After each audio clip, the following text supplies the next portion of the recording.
Hello, I thought I would sit down today and talk about anxiety. Big shock. I've not really sat down and chatted about my anxiety for a long time, and it's obviously an important topic to me, something I've talked about for many years on here. Pardon me. Anxiety is constantly changing, fluctuating.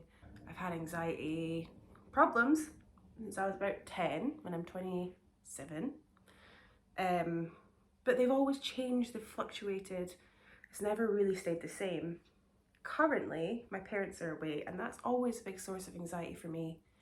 But they've been going away a bit more recently, which is great that they can do that. And my brother lives down in London, so they can go and do that. So, it's good, and I'm glad that they can do that. However, it's a source of big stress for me, but it's kind of cool that I am managing a bit better with it. Things just click sometimes, don't they, with anxiety? But generally speaking, my anxiety has been very up and down. It's gotten worse in some ways, it's gotten better in other ways. I think I'm much more independent at the moment, which is great.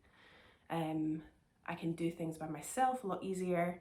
However, cars are something that absolutely are very tricky for me at the moment.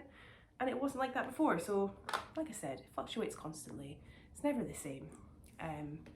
I thought I would do my makeup today. And while I'm getting ready for the day, I would just chat to you about some of the things that have been really helping me recently. I think anxiety is definitely much more talked about online now than when I first started talking about it, which leads me to my first thing that's been really helpful for me recently, and that is two individual people. One is called Shannon Jackson. She has an Instagram and a podcast and a really great email list. I never thought I'd say really great email list, that feels very naughties. But her newsletters through her email are actually really great, and I've signed up to many emails like this and they've always been a bit shit. But hers are actually really great if you're somebody that suffers from agoraphobia or panic attacks or anxiety in general. She talks about loads of different things: toilet anxiety, driving anxiety, agoraphobia, and they're actually very helpful tips. She's somebody that suffered with agoraphobia herself and is now helping other people overcome their agoraphobia. Her name is Shannon Jackson. Her Instagram and podcast are called A Healthy Push, which is exactly what it says on the tin. It is gentle, friendly, kind, thoughtful content, whilst also slightly pushing us out of our comfort zones, which is, I think, exactly what people with panic attacks and agoraphobia often need, is somebody to help gently push them without the kind of scariness that other people can put on us. And she obviously gets it because she's been through it. So she's a great person to follow. The other one is Drew. My partner's name is also Drew, but not that guy. I can't remember Drew's second name, but he has a podcast and an Instagram and stuff called The Anxious Truth. And similar to Shannon Jackson, he talks a lot about agoraphobia, panic attacks. Interestingly, there are maybe some things that he talks about that I would say are open to debate amongst me and him if we ever were talking. But he's a really kind individual who, again, has experience of anxiety, has experience of panic attacks, and talks about how to get through panic attacks when you're going through it, which has been just so amazing to me, so helpful. He also has like so many podcast episodes. I don't know how long he's been doing it for, but if you go on Spotify, which is where I listen, or I'm sure YouTube and all these different places, he has so many amazing podcast episodes and tips, and they're actually helpful. Diet Coke break? I'd like to know the science behind why anxious women, I've talked about this with some of you before, why do anxious women, or women with ADHD, autism, etc., neurodivergent women, and Diet Coke go together like a moth and a flame? I'm telling you, especially in this heat, when you take out a Diet Coke out of the fridge and it's cold and you crack it open, it is like a cure. Obviously, I'm joking, guys. The next thing that's been helping me a lot recently, which I never ever thought I would say is my bicycle. My bike, me and my bike, we have a secret, not so secret romance, honestly. This bike has helped me an unbelievable amount. I am not your girl for fitness chat. I am not your girl for workout chats. That is not me. Absolutely not me. I don't actually think, have I ever done a workout in my life? I don't know. But the bike has been the most amazing thing for me to have independence, for me to, whilst I've been going through my car stuff, has been getting me to go so much further than I ever thought I would by myself. I've been going, 2 or 3 miles away, staying there, going to different cafes, going to different coffee shops, going to different nature places, which has been so lovely for me. And it's given me so much hope, I think, is the main thing. It's made me feel like, okay, I'm getting this far and I've had my bike not even a year yet.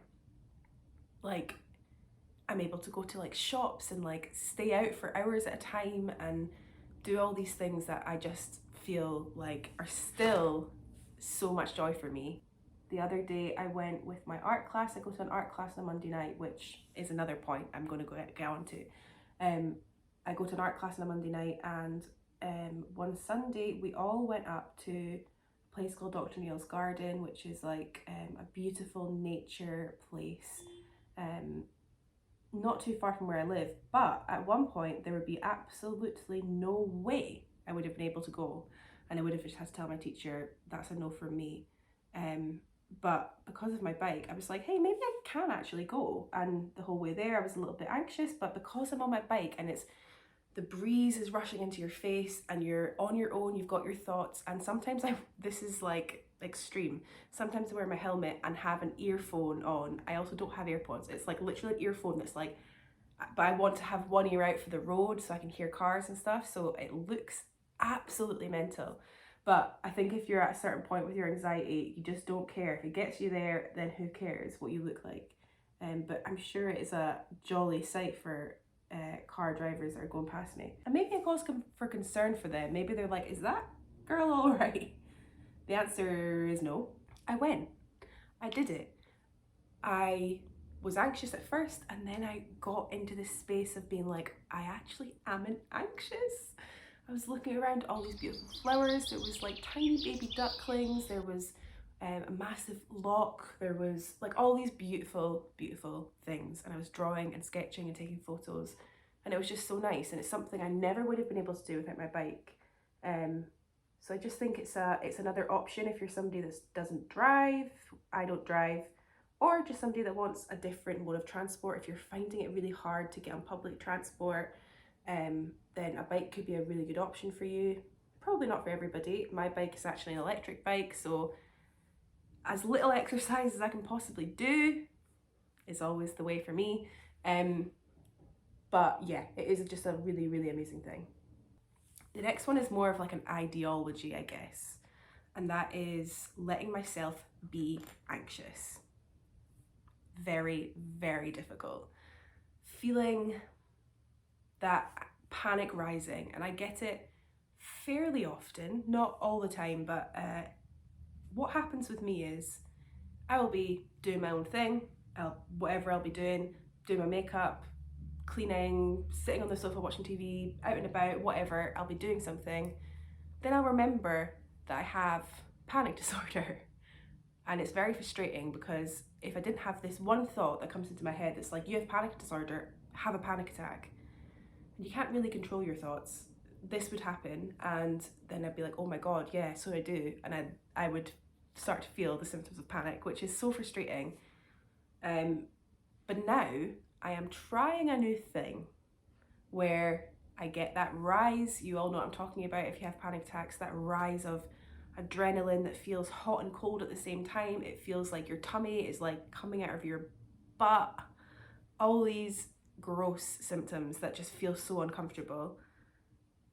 The minute we add, oh my God, I'm not gonna be able to cope with this. Oh my God, this is happening again. Shit, how am I gonna be able to do this? I'm not gonna be able to get home because I can't walk properly. I won't be able to get on the bus. I won't be able to ask the driver for a bus ticket. All of these, Dr. Claire Weeks the most amazing doctor of agoraphobia ever says about that is she calls it second fear. So that's a fear, adding more fear into our fear. And this is a fairly new concept to me, but I have been practicing staying in the moment with it and being like, there's those symptoms again. They're not dangerous. They cannot harm me. They feel so uncomfortable, but I'm going to carry on with this task whilst having these feelings. It takes some practice, and I think the first couple of times it might not work, or it might feel uncomfortable, but it's all about changing the behaviors that we're doing, I guess. I think like getting comfortable with feeling uncomfortable. And this is something we can cognitively know. We can intellectually know that these panic feelings don't actually mean we're in danger, but it just feels so horrible. It feels like you can't act just normal in that situation. But this is where practice comes in, I think, and you just need to keep at that. Maybe not doing it to extremes. Sometimes you might need to go home. Another thing, my therapist that I went to for a while, who I ended up not going to after a while because she wasn't that great, what she said stuck with me of, if you're, say, in a supermarket or at the shops, whatever, and you feel these symptoms of panic rising and you're trying to get through it, or you're trying to distract yourself and it's just not feeling good, and you really feel like, I need to go now, instead of what I might have done at one point, like, oh no, I need to get to the bike or the car or whatever as soon as possible, I need to run home, I need to do it really quickly. Instead of doing that, being like, okay, I've made a decision, I'm going to go home now because I'm reaching my peak, I'm finding this too difficult, but I'm still going to walk casually, walk slowly to my bike or my car or whatever it might be, and I'm going to cycle or drive home slowly. I'm not going to rush this process because I don't need to. Because what I think a lot of us do, and what I've definitely done, is been like, oh my god, this horrible feeling is happening and I'm in the car or I'm on the bike and I can't get home quick enough, is I'll keep playing that in my head, and then as soon as I start to recognise my surroundings, or as soon as I start to feel close to home, then I'll be like, oh, thank God. Or as soon as I get in the door, I'll be like, oh, thank God. And that's just every single time reminding our brain, or helping the anxious thoughts get deeper into us. It's kind of like being like, you were right, you can relax here, you can't relax out there. I hope what I'm saying is making sense, and that it doesn't sound like, because I'm nowhere near accomplishing this. This is just a thought, this is just a theory, this is just something I've been working with, and it seems to be really helping at the moment. Things can change, but yeah, I thought that was a helpful little slice of knowledge. My next one that's been helping me, and I've not quite mastered it yet, is routine. I'm somebody that's self-employed, so I do not have to work 9 to 5. I can work 10 till 2, or I can do the hours that I want to do. I also work part-time, so it's not like I have that many, I don't have a 9 to 5 job like other people. However, I have found getting up at roughly the same time every day, doing what I need to do in the morning, or having a restful morning has been really helpful for me. Having a bath in the morning, or just, even being on my phone for a bit longer than I want to be, which I know is like absolutely a no-go in the productivity world or whatever, but it's something that I like doing. I guess just giving back to myself, giving myself time to bed into the day, and then doing my tasks, and then having something to do in the evening has been really helpful. And I've realised, I think that's what they call routine. Many of us with anxiety might not work, or we might have part-time jobs, we might have volunteering jobs. If you're somebody that doesn't work because of your anxiety or because of whatever reason, you can still have routine. I think that's a really important part of this, is when we don't have routine, I think our brains really struggle to know what's next, and that can be really uncomfortable. If we have a little bit of predictability in our day, or we know roughly what's coming next, it can be really, really helpful. And I've always thought I'm the kind of person that just likes to do things on a whim, and I am. If my friend texts me like, oh, I'm near yours, that's fine, I can go out and meet them or whatever. But if you have a rough idea of what's happening in the day, I think that can be a really great thing. And I've been also guilty of being like, oh, I'm too tired to do these things, And I am not somebody that can just sit and watch TV because my anxiety will take over. So I've been learning to do different things like embroidery or whatever it might be. Just having some predictability, having some kind of routine, I find really helpful. And the last thing, kind of on that same topic, is art. I, like I said, have been going to an art class once a week, and oh my god, it's made the biggest difference ever. I have then got back into painting in my own time and drawing, and I've always been into various creative things. I like it, makes me happy. But there's something about painting and drawing and actually getting into art that's just been amazing. I'm not the best artist in the world. I wouldn't say I'm the, I don't like what I create a lot of the time, but it is mad how anxious I can feel. I've felt like I've been on the actual verge of a panic attack going into my art class, and I've actually said to my teacher before, listen, I'm feeling really anxious today, I might leave halfway through this class. And genuinely, as soon as I pick up a paintbrush, there is no anxiety.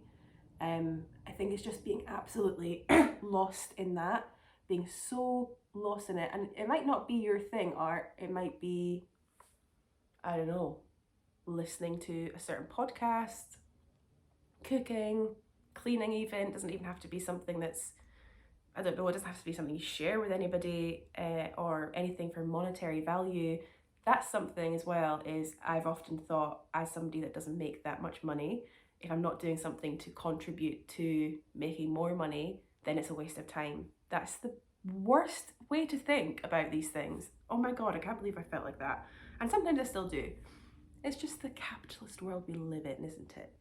But I found it really helpful to be like, what do you like doing?